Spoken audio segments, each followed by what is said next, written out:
दोस्तों नया साल आ गया है, उसके साथ हम भी आ गए हैं 2025 के नए और पहले आईपीओ की सारी आंसर्स लेके।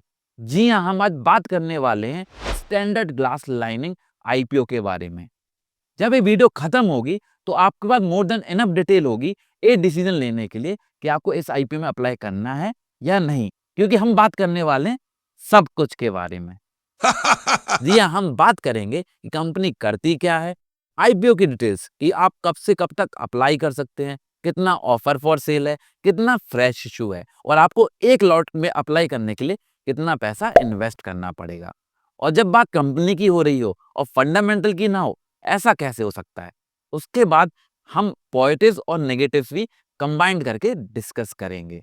और फिर इस वीडियो के सबसे दो मजेदार सेगमेंट कि करेंसी ग्रे मार्केट प्राइस कितना चल रहा है इस आईपीओ का, और ओवरऑल एनालिसिस के बाद मेरा क्या ओपिनियन है इस आईपीओ को लेके। तो अगर आप चैनल पे नए हैं तो मेक मनी विथ मनी को तुरंत सब्सक्राइब कर दीजिए और बेल आइकन पर क्लिक कर दीजिए, जिससे कि आपको सारे नोटिफिकेशन और अपडेट आते रहें। तो चलिए स्टार्ट करते हैं ये वीडियो। तो सबसे पहले बात करते हैं कि कंपनी क्या करती है। तो ये कंपनी इनकॉर्पोरेट हुई थी 2012 में। इस कंपनी का मेजर काम जो है वो है इंजीनियरिंग इक्विपमेंट प्रोवाइड करना फार्मा और केमिकल सेक्टर की कंपनियों के लिए। और इसके अलावा ये कहीं ना कहीं सिर्फ इंजीनियरिंग इक्विपमेंट ही प्रोवाइड नहीं करते, इसके अलावा ये solutions, designs, manufacturing, assembly, installation और स्टैंडर्ड ऑपरेटिंग प्रोसीजर सब बनाते हैं कंपनी के लिए। तो कहीं ना कहीं इनका जो मेन क्लाइंट है वो फार्मा और केमिकल सेक्टर है। तो ये तो हो गई कंपनी की बात। अब करते हैं आईपीओ की डिस्कशन कि ये कंपनी का मार्केट कैप कितना है। तो अगर आप कंपनी का मार्केट कैप देखें तो कंपनी का मार्केट कैप है लगभग 2800 करोड़। तो कंपनी कहीं ना कहीं स्मॉल कैप रेंज में आती है। तो आप कब से कब तक अप्लाई कर सकते हैं? आप 6 जनवरी यानी कि मंडे से आप अप्लाई कर सकते हैं 8 जनवरी 2025 के शाम के 5 बजे तक। तो अब बात करते हैं आईपीओ की साइज की। तो अगर हम यहाँ देखें तो ये टोटल 410 करोड़ का आईपीओ का साइज है, जिसमें 200 करोड़ लगभग 49% के आसपास ऑफर फॉर सेल है और लगभग 210 करोड़ यानी कि 51% के आसपास ये फ्रेश इशू है। तो ऑलमोस्ट 50-50% पैसा जो है ऑफर फॉर सेल और फ्रेश इशू में लग रहा है। इसका मतलब क्या हुआ? इसका मतलब ये हुआ कि 50% पैसा लगभग डायरेक्ट प्रोमोटर्स की जेब में जाएगा और 50% पैसा लगभग कंपनी में लगाया जाएगा। तो मेरे हिसाब से ओएफएस थोड़ा ज़्यादा है, क्योंकि ज़्यादातर पैसा अगर प्रोमोटर्स की जेब में जा रहा है तो कहीं न कहीं कंपनी की ग्रोथ कैसे होगी, राइट? चलिए आगे और भी डिस्कस करेंगे। तो अब बात करें इसके कट ऑफ प्राइस कितना है। जो शेयर है उसका कट ऑफ प्राइस है 140 रुपीज़। तो आपको एक लॉट लेने के लिए 14,980 रुपए खर्च करने पड़ेंगे और इसमें कोई शेयर होल्डर कोटा नहीं है। और अगर आप स्मॉल एचएनआई कैटेगरी में इन्वेस्ट करना चाहते हैं तो आपको मिनिमम 14 लॉट लेने पड़ेंगे और उसके लिए आपको लगभग 2,10,000 रुपए के आसपास अमाउंट इन्वेस्ट करना पड़ेगा।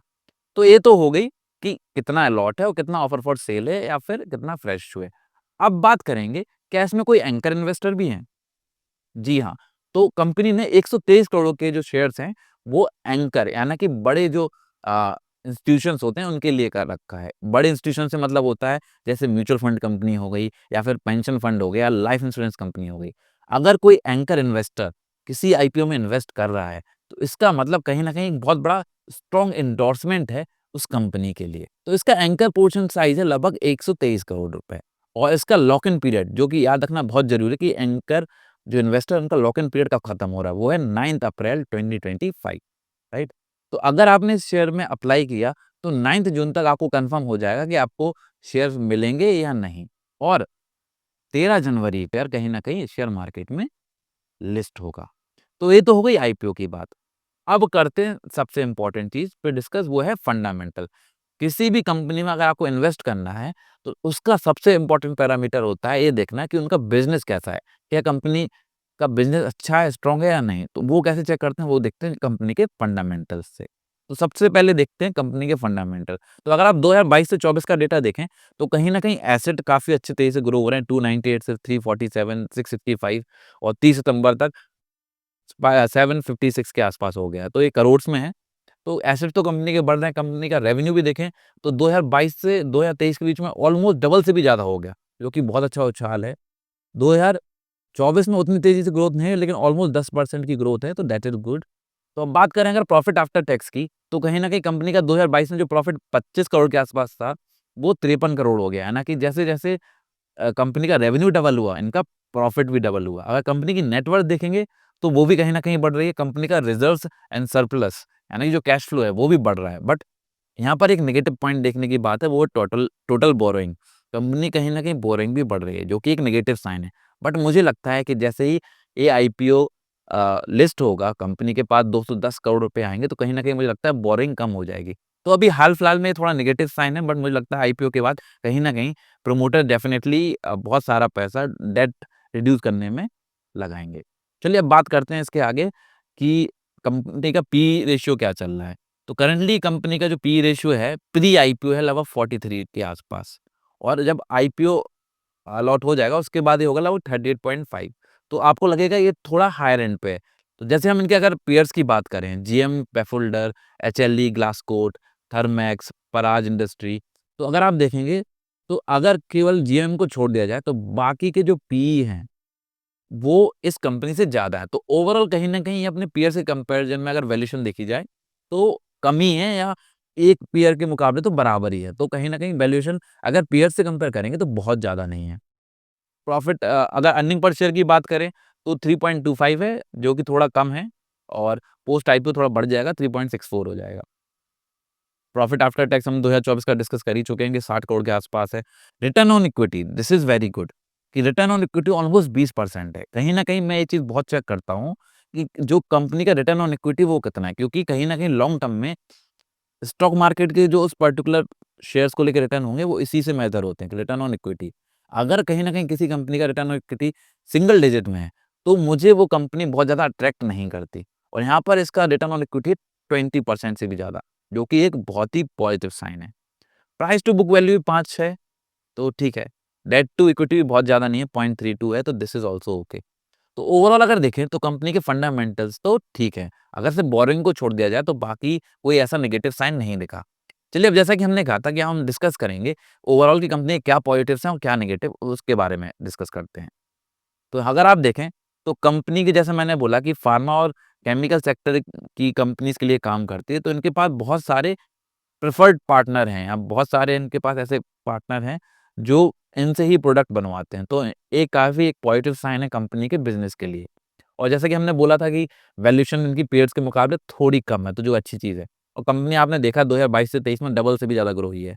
तो कंपनी कहीं न कहीं ग्रो भी कर रही है। नेगेटिव 2 चीज़ें हैं। पहला तो क्या है कि जो इनका मैन्युफैक्चरिंग प्लांट है वो केवल और केवल तेलंगाना में है। तो कहीं न कहीं इनका मैन्युफैक्चरिंग प्लांट केवल और तेलंगाना में और कहीं नहीं है। तो ये नेगेटिव पार्ट है कि अगर कहीं तेलंगाना में कोई पॉलिसीज़ चेंज होती हैं या कुछ मेजर कंसर्न आता है, तो कंपनी में बहुत बड़ा इम्पैक्ट पड़ सकता है। बट फ्यूचर में मुझे लगता है जैसे कंपनी ग्रो करेगी, ये अपने मैन्युफैक्चरिंग प्लांट और भी स्टेट में खोलेंगे, तो धीरे-धीरे ये प्रॉब्लम सॉल्व हो सकती है। और SIM with the boring as well, ये भी बोरिंग हाई है, बट मुझे लगता है आईपीओ अलॉटमेंट के बाद ये बोरिंग कम हो जाएगी। तो नेगेटिव्स यही 2 हैं। तो ओवरऑल तो पॉजिटिव नेगेटिव ठीक हैं। अब हम बात करते हैं जो इस वीडियो का सबसे इंटरेस्टिंग टॉपिक है, और आप भी शायद उसके लिए वेट कर रहे होंगे कि करंटली ग्रे मार्केट प्राइस इस शेयर का कितना चल रहा है। तो चलिए देखते हैं। तो इसका ग्रे मार्केट प्राइस है 88 रुपीस पर शेयर, यानी कि करंटली 63% गेन शो कर रहा है, जो कि बहुत ही मैसिव है। लेकिन हमें कभी भी जीएमपी के बेसिस पे इन्वेस्ट नहीं करना चाहिए, क्योंकि जीएमपी कभी भी घट बढ़ सकता है। बाय द वे, अब हम जब लास्ट सेगमेंट में जाएँ उससे पहले मैं बता दूँ कि मैं सेबी रजिस्टर्ड इन्वेस्टमेंट एडवाइज़र नहीं हूँ, और ये वीडियो केवल और केवल आपके इन्फॉर्मेशन और नॉलेज पर्पज़ से बनाई गई है। मेरा काम है आपको सारी एनालिसिस करके दिखाना और फाइनल डिसीज़न आपको लेना है। तो चलिए स्टार्ट करते हैं कि मेरा फाइनल ओपिनियन क्या है इस आईपीओ को लेके। तो अगर देखें फंडामेंटल्स तो अच्छे हैं ही, कंपनी बढ़ भी रही है।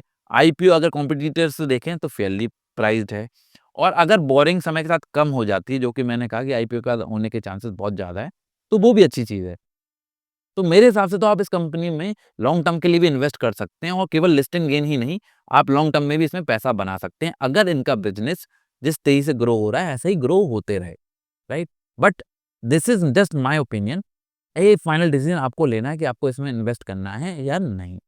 तो मुझे पूरी उम्मीद है कि आपको ये एनालिसिस अच्छी लगी होगी, और आपने कहीं न कहीं माइंड में मेकअप कर लिया होगा कि आपको इस आईपीओ में इन्वेस्ट करना है या नहीं।